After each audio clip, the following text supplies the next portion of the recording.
Hello everybody, welcome to the Etihad on a very, very difficult evening for Newcastle United. This is the last word. We're going to look at the lineups, we're going to talk about the game. We'll hear from Eddie Howe as well.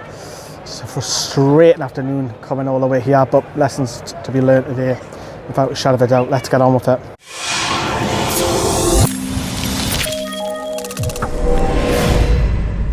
Newcastle Fans TV. Yeah, so we are proudly sponsored by One Football. They will do the very best, and they do a fantastic job. The amount of times I was getting pinged by all the goals at Manchester City, we kept going in. Look, I'm frustrated, but have a look at the app. It is a fantastic piece of app which you can download, and it's free and keeps you up to date.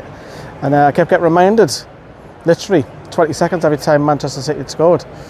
But yeah, let's crack on with it. So yeah, it's frustrating, but let's have a look at Manchester City's lineup. There was 4 changes made from their Champions League exits in midweek.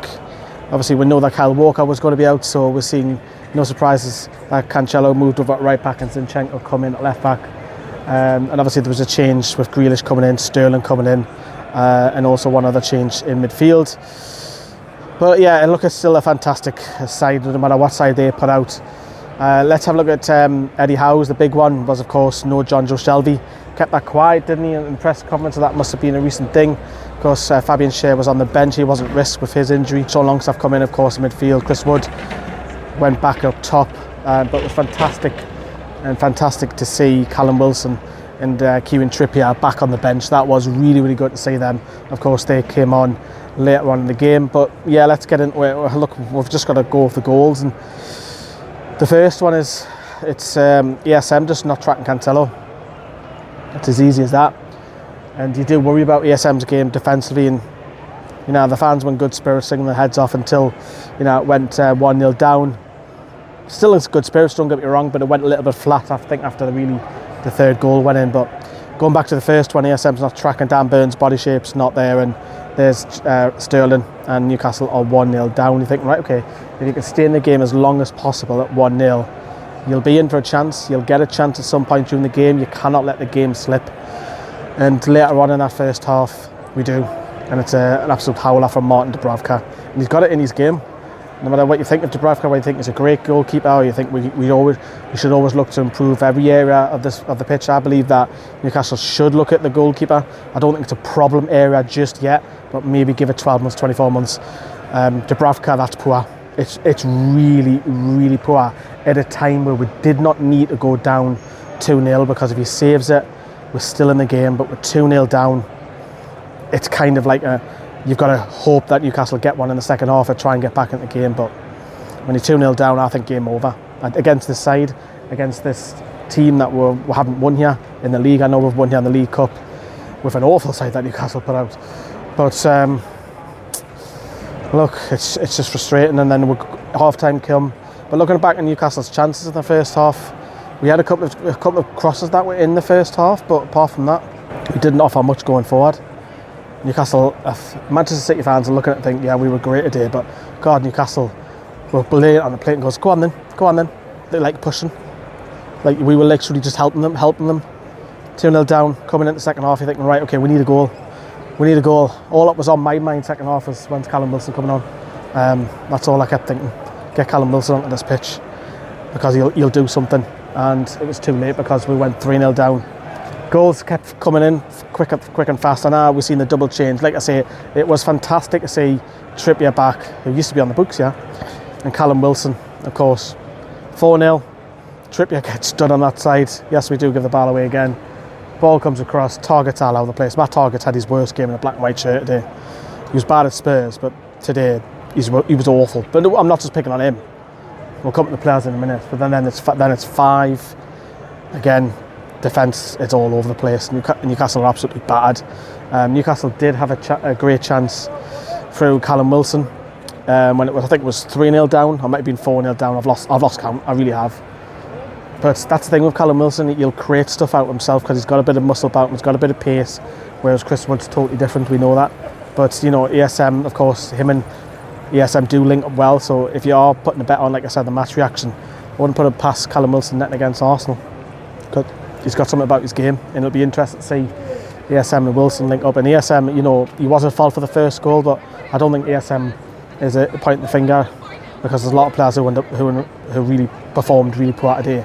Sean Longstaff was a passenger for much. I think Bruno got out dominated by Rodri and personally. Matt Target, as I say, Emil Kraft was ripped apart. Jamal Lascelles was. Dubravka error. I can go through literally 3/4 of the team who cost it today defensively. But going forward, yeah, ESM, a couple of half chances he was trying to create in that second half earlier, but you know, 5-0. You know, we try and front these videos when we do it, and that's just me who's putting the front up. And I know the lads have it in the online team, which is great, but it is frustrating. And I expect it to get beat. Like I said that in the preview, but it's when it's 5-0 and we've helped them. It's like, fucking hell, man, how we? But let's get some match reaction, shall we? Here is the boss. I think with the second and third goals, I think the two set plays really disappointing from our perspective. I think when you come here, you know Manchester City can hurt you in lots of different ways.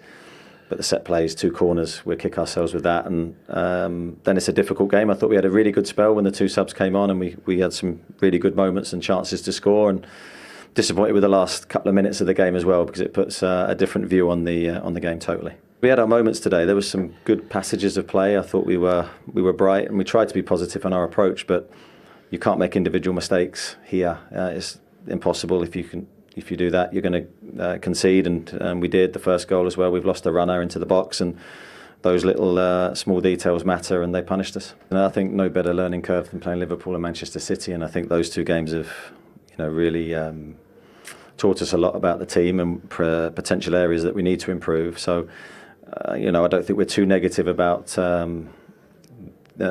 I think we have to learn from it and view it as a way to come back next season stronger in the areas that we need to definitely grow in. And I'm pleased with the players that we didn't quit right to the end. I thought the players gave everything today. So we've been absolutely battered. So that was Eddie Howe. Not exactly pleased, is he? But I said it earlier as well in the match reaction. I said Liverpool could have battered well last week. If Newcastle want to try and get to these 2 teams' levels, we've got a long way to go, and we've got to plough money into it. Look at Manchester City. Manchester City are only there because they've ploughed money into it the past 12 years. That's facts. Don't get me wrong, they've had great managers and great squads, but because money's got them there. Unfortunately, that's what Newcastle have got to do. Well, luckily that we've got it, and we've got to spend, of course, to get anywhere near these types of teams. And you've got to spend probably 4 or 5 transfer windows, because the amount that players go for is just a joke at the minute.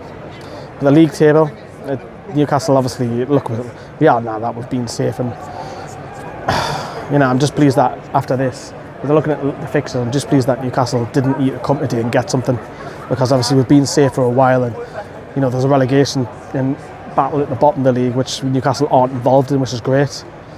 Players, as I say, off the boil. Bruno Gomes didn't do much going forward. Sean Longstaff wasn't passenger. Thought Manchester City's midfield bossed us today. Rodri was immense, very strong, and ESM was flashes and brilliant. Yes, he did cost with the first goal, not tracking back, but that's what you get with him. Emil Kraft has been great in the last few weeks. He was shocking today. So was Matt Target. You know, Fabian Schär being on the bench, not being risked because of an injury. I kind of missed him. I think we missed John Joe Shelvey as well going forward, and Shelvey has his critics, but Shelvey can get on the ball and dictate play. I didn't think we had anybody doing that today. Nobody today. Nobody. Joe Linton was battling. I thought he had a poor game. Callum Wilson obviously threw on goal when he come off the bench. Perhaps should have dinked that. I don't know. I haven't seen it back yet, but I'm nitpicking with Wilson. It's just great to see him back. But Newcastle obviously play against another informed team a week on Monday, which is Arsenal, which is the final home game of the season. St James's Park, and we'll do a lap of honour, of course, a proper lap of honour this time at the end of season 1. But it's frustrating, man. It's just fucking so frustrating coming all the way here. I say it all the way here. It's only 2 hour and a bit drive, but it's the videos that I've got to do. But anyway, if you can smash that like. I can't even speak now because I'm frustrated and tired. Been up all day, all morning. For the graph that we've put in, but yeah, that is it. That is the wrap of all the videos here on NFTV. Have a look at the vlog. There's some funny moments in there.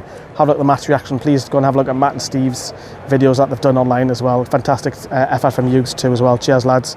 But that is it. Cheers, everyone. Ta-da.